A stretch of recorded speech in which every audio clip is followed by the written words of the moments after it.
Hello friends, দেখো আজকে একটা ম্যাগি করে দেখাচ্ছি। ম্যাগিটা কিভাবে করছি দেখো, হেভি টেস্টি হয়, একটু আলাদা অন্যরকম ম্যাগিটা করে দেখালাম। দেখো কুরকুরে প্যাকেট কেটে গরম জলের মধ্যে দিয়ে দিলাম।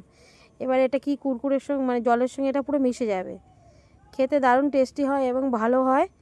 আর একটু অন্যরকম করলাম, দেখো এটাকে গুলে নিয়েছি জলের মধ্যে, পুরো একদম গোলা হয়ে গেছে। এর মধ্যে যে মশলাগুলো ছিল জলের সঙ্গে মিশে গেল।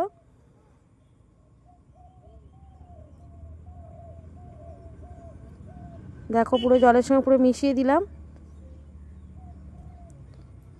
তারপর এবার ম্যাগিটাকে দেব। ম্যাগিটাকে একটু ভেঙে নিয়েছি, দুভাগ করে নিয়েছি, কারণ প্রচণ্ড বড় ছিল। একটু ছোটো হয়ে গেলে দেখতে ভালো লাগে, খেতে ভালো লাগে, বাচ্চারা খেতে পারে ভালোভাবে। ম্যাগিটা একটু অন্যভাবে করলাম, দেখো কেমন লাগে তোমরা জানিও, আর তোমরা করে খেও।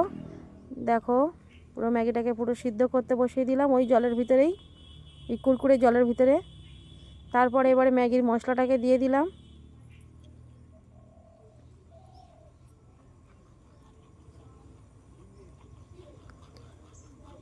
আর এর মধ্যে একটু চাট মশলা দেব। দেখো একটু বেশ হতে টাইম লাগবে। এবার এর ভিতরে চাট মশলা দিয়ে দিচ্ছি, চাট মশলা দিয়ে দিলাম।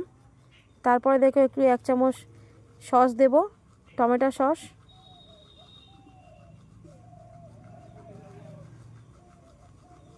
দিয়ে ভালো করে নাড়াচাড়া করে নিলাম, বেশ এটা মাখো মাখো হয়ে গেল। এবার এটাকে নামিয়ে নেব খুব তাড়াতাড়ি এবং চটজলদি, আর অথচ সুন্দর খেতে। ম্যাগি তো সবসময় তোমরা করে খাও, কিন্তু এরকমভাবে করে খেয়ে দেখো, ভালো লাগবে। একটু আলাদা করে করার চেষ্টা করলাম, যদি ভালো লাগে জানিও। আর তোমরা যদি কেউ কোনো রান্না শিখতে চাও বা দেখতে চাও জানিও, বলো, সেই রান্না করে দেখাবো। দেখো কেমন হয়েছে, ম্যাগি আমার রেডি।